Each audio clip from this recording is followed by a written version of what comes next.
Hello, welcome for another Self-Love Coach interview. If this is your first time here, my name is Melanie Monaco. I train and certify self-love coaches through my internationally accredited coach training program that has had hundreds, over 400 people go through from over 20 countries. And it is such a powerful community. I love doing these interviews to give you an idea of not only what self-love coaching is and why it's so important and powerful, but also what you can do as a self-love coach to be able to see all of the different ways that people bring this work forward in their professional work and in their personal lives. I feel like it's just, it's really inspiring for me, and I hope it is for you as well. There's something amazing about self-love coaching and that everybody comes from such different backgrounds and lived experiences, but the through line is that everybody's transforming their pain into purpose and their struggles into meaning. And hearing these stories, I think provides us all with greater healing and perspective for our own journeys. So I'm really excited. I'm going to wait for our self-love coach to join. Today I'm going to be interviewing Mely. It looks like she's not quite here yet, which is fine. I'm going to tell you a little bit about the program while we wait for Mely to join. So I started this program after I had been coaching, and I started my own self-love coaching journey after years of battling my body and food. And I knew I wanted to create a career that would allow me the time freedom and flexibility to be able to be a mom, which I am now, and travel the world and really just put my priorities first, to be able to prioritize my priorities. I knew that I didn't want to have a lifestyle where I had to ask for time off or, where I couldn't take a break when I needed it. And I just wanted the freedom.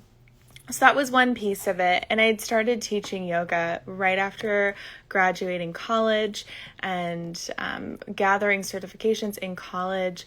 I studied archetypal psychology, and then after college I started gathering certifications in intuitive eating and energy work and so much more, more facilitator trainings. And I really patchworked it all together because at the time there was no self-love coach certification. And so after I'd been seeing clients for a time and, I'd gone full-time in my business, it was a really exciting season for me, season of life. I remember I was traveling. I was in Europe and I was seeing a client on Zoom in my hotel room in Prague. And she was like, "Can you mentor me? I want to do what you do." And I was like, "Oh man, can I?" Who am I to do that? But then I really saw the need, self-love coaching wasn't really an established thing. And so I decided I would create a self-love coach certification program, and I launched it in March of 2020, which was wild timing, but actually an incredible time because everybody was realizing I had this wake up call and had time on their hands, and it was perfect. And now bigger coaching institutions are, offering self-love coaching, which is really funny because some of the bigger institutions that just churned coaches out right and left, and you don't get individualized support. It's kind of just I've done some of those trainings and there's value in them, but it also can feel kind of detached and you're not really being led by any one person in particular. You don't really have mentorship and guidance. So now they're offering self-love coach trainings too, which is great. I mean, I want everybody to be doing self-love work. But I will say that what I think the value of this experience is that you are coached. Of course, you receive coaching from myself and other course facilitators, mostly me. And you also have the very intimate community experience that I think promotes greater healing and transformation. All right, let's see if Mely is here. I think she is. All right, I'm going to invite on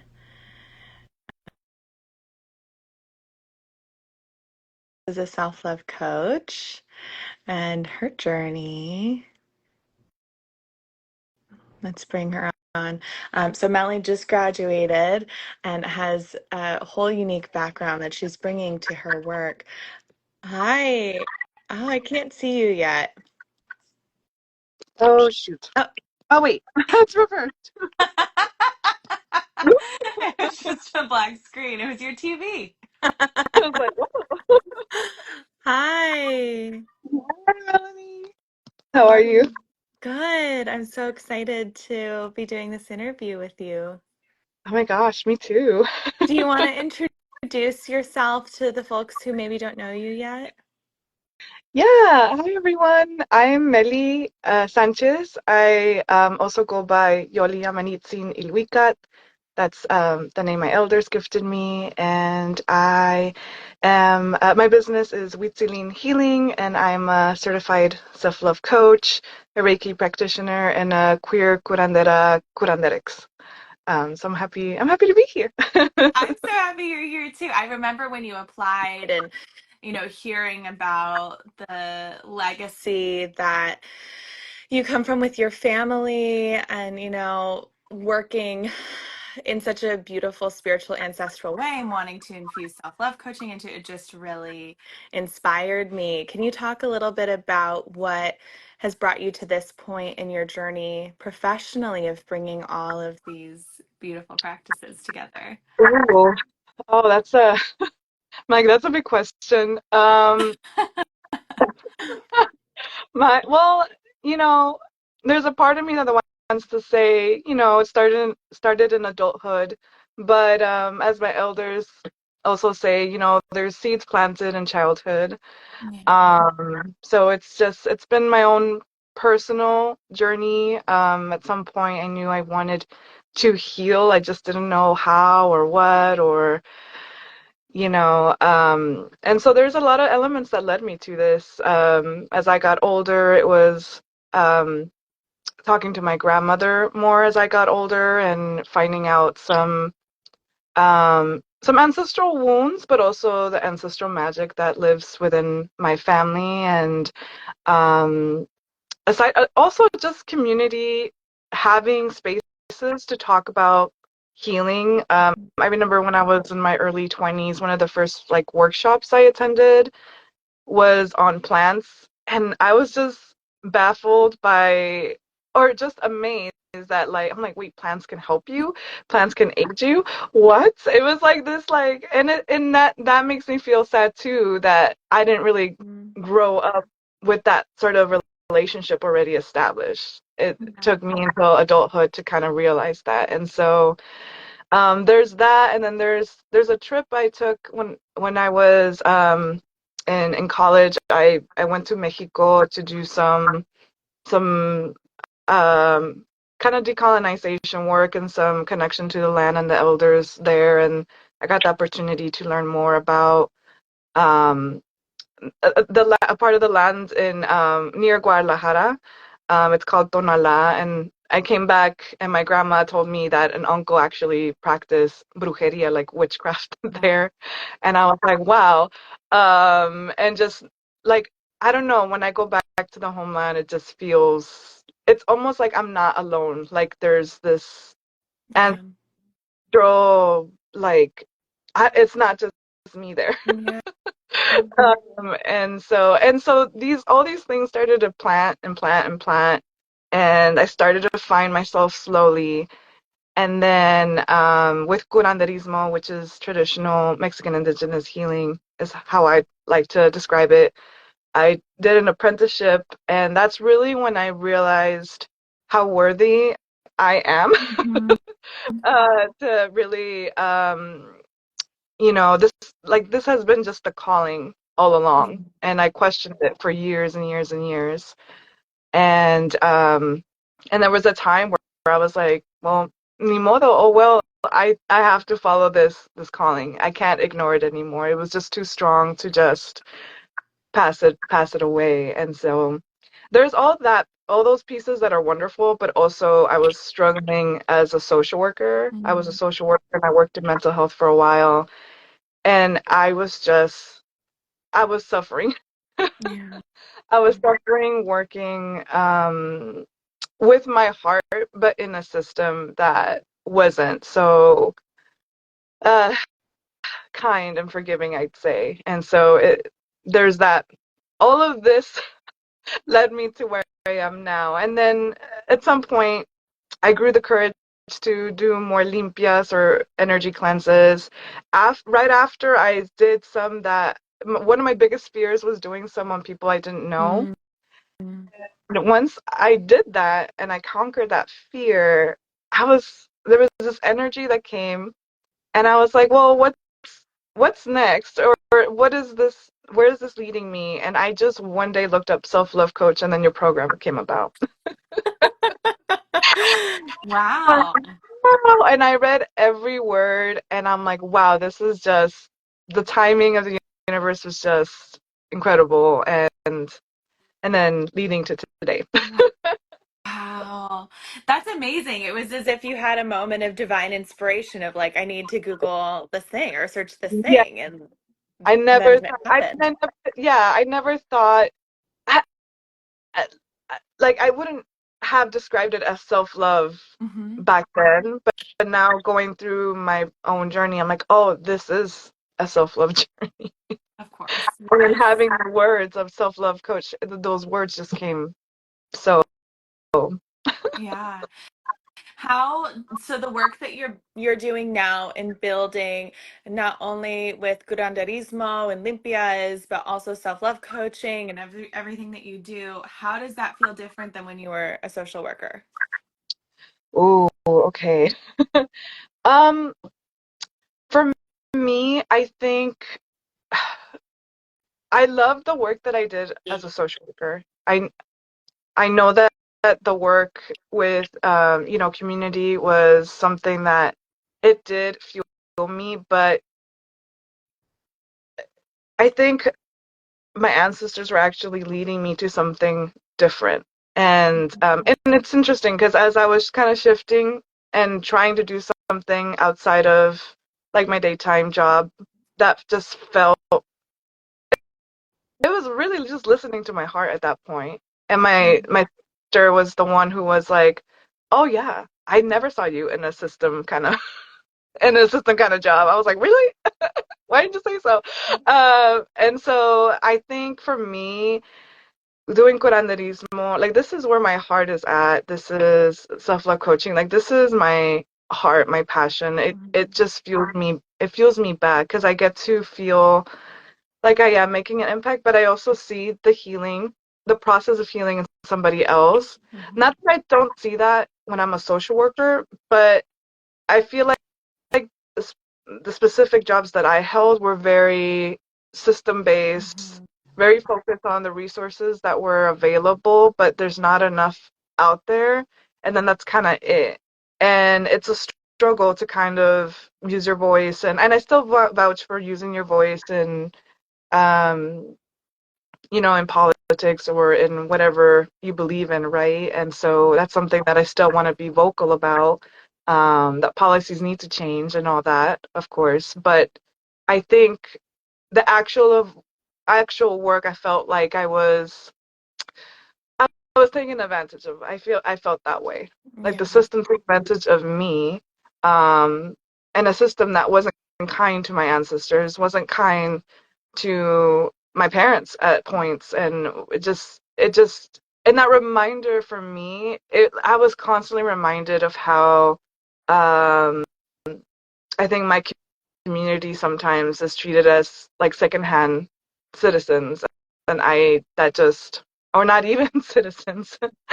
Yeah. And so I at some point that reminder was just very hard, and I've advocated for my community as much as I could, but I just felt like, okay, this is this is fine, but also this isn't the work I essentially saw myself doing, or the impact, I guess.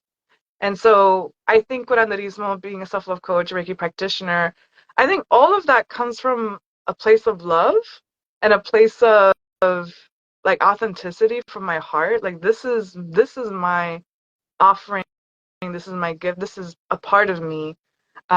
Whereas being a social worker, at some point, I had to separate my, myself from that because it was damaging for me Yeah. to be like one with that, Yeah. if that makes sense. I hear you. So this feels like it's more of an expression of your heart, of your true self, where in order to be able to have what I would imagine the like battle armor in place to do that work of a social worker, you could not infuse yourself in it. And also just ethically, like you can't be fully yourself when you're doing social work. Exactly. There's things in place, yeah, ethics and everything that I actually, Yeah. there's some things that I just don't agree with because there's other countries that do have social work that provide a bit of a like community-based feeling, not like I'm just gonna talk to you and then disappear, you know? Like it's such a weird concept to me. And so and I've always been a personable person. I think boundaries are important, of course, but I Yeah. think we don't have to be robots Yeah. into those kinds of spaces because these are people essentially. Yeah. In really vulnerable circumstances. Exactly. And my thought about it, and you can tell me if this resonates, but by doing the work that you're doing, it's almost as if you can give people um, help prevent some of those really big vulnerable circumstances where the system might come in and intervene because you're helping them develop more coping strategies and do the deeper healing so that the big challenges that arise are more able to cope with in the moment rather than it escalating to a system needing to come in. Does that feel true to you? Oh yeah, absolutely. I think that's sort of yeah, I think that's a big part of what I'm doing because I felt like at some point I just wanted to decolonize. I wanted to re-indigenize Yeah. myself and the spaces that I provide because I think that that's what it means to kind of tap into yourself. Like our ancestors just knew that these are things that help us. These are things that supports us, that prevents, like you said, prevents all these other things. And it kind of I I think the thought I'm thinking of now is that it makes us a little less dependent on systems and more Mhm. dependent on ourselves. In our actual Yeah, communities. Yeah. yes. Exactly. Yeah. So, as you're crafting your offerings and bringing this work outward, what are you most excited about working with people on? Oh, I'm just excited for the collective healing. I I didn't see that as I was starting my business. I was started like working on myself has led for me to see the power of collective healing. Like your healing matters for me and vice versa, right? Like that's something so beautiful. And the people that have entrusted me to create these spaces and trusted like that trust means a lot to me. Yeah. And I'm like, I don't want to, I don't want to, and it's not from a place of fear, like I don't want to disappoint anybody, but it's more like I want to stay true to myself so that you can also stay true to yourself as well. I don't know if that makes sense, but Yeah. it's the feeling it's the feeling of wow, like we're actually doing this and seeing that work together.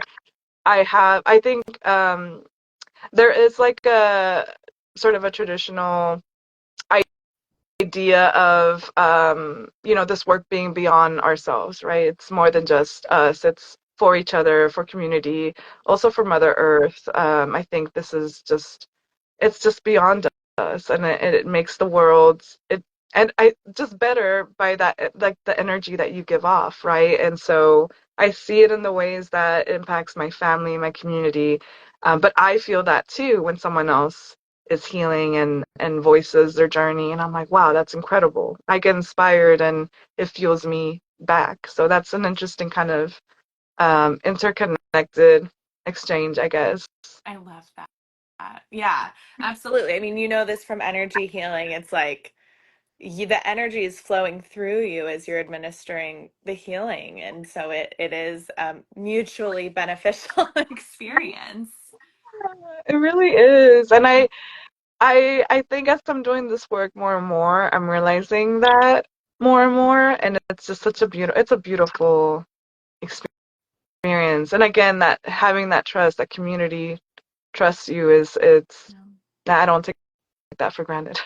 Yeah, oh, I know. Yeah, same. It's like the best for me. That's the most rewarding part is like, oh Yeah. my gosh, you trust me to hold space for you. Yeah, it's the greatest gift. Yeah. Yeah. Oh, so can you tell us a little bit about some of the offerings that you have in place right now?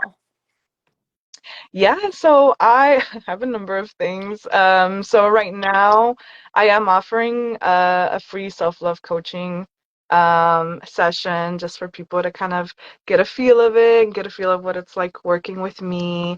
I do have a 6-month program as well for people who want that kind of consistency and support long term when it comes to coaching. Um, and I call the 6-month program a Tender Corazon Harmonization coaching Oh, session. yeah. Um, yeah, so it has all the beautiful the beautiful like feelings. And I also am actually booking next month for Limpias, but I do those in person in the Bay Area. I specialize in self-love limpias and I use roses for those, and those are very powerful and tend to be a long session. It's been up to like 3 hours, but it's a very powerful limpia. And I also do Reiki crystal healing, so I do in person and distance sessions as well. So. Amazing. With your self-love coaching session, what is the transformation that you envision for people who sit with you for that? Oh, okay. Okay. That's a good question. I think for me, what I've been feeling is something that I feel like just naturally happens in a session is people having a safe space to feel their Hmm. emotions. I feel like a lot of people are in their heads about things and not so much in their hearts feeling through whatever the thing is. So I think my vision and what I've been feeling is definitely that inner child healing, that shadow work that is really needed to balance out the light, right? And really facing uh, issues related to people pleasing, issues related to perfectionism, um, sexual assault survivors, doing that healing work that is very, very needed. Those spaces are just very needed. I work with women and queer folks and highly sensitive people. As a highly sensitive person, there's additional things we need to pay attention to. So, Yeah. and it's really just creating that self-awareness and that healing, and tapping into your own wisdom. And that's my hope with what I do. I love it. Oh, I really and want to encourage folks to reach out to you to take you up on that free session because that sounds like it would be amazing for anybody who resonates with your message and is curious about not only self-love, but self-love that's really infused with your unique essence and everything that you have to offer. I can just sense how powerful that is. Thank you. That means a Yeah. lot. Yeah. Yeah. Is there anything else you would like to share with those who may be watching? Um, well, thank you for watching. And I honestly, I'm so happy that I was here, that I got to talk to you. Um, for those of you who don't know, Melanie's an amazing coach. You really are, and you've been a part of my inspiration as well. And yeah, I mean, check me out at Huitzilin Healing. I'm here on Instagram and on Facebook, and my website's on my Instagram. But all in all, I really just wanted to say thank you. And yeah, your program just really like gave me the confidence to really follow through and part of that journey of following my heart. So thank you. Oh, thank you. Yeah, well, as we both touched on, it's like it is a really healing experience for all of us, and truly an honor to be able to be with you on your journey of crafting and cultivating what you want to bring to the world. Aw, thank you. Mhm. Thank you. So good to sit with you. Thanks so much for joining me, Melly. Thank you, Melanie. Yes. I'll talk to you soon. Talk to you soon. Yeah. Bye. Bye.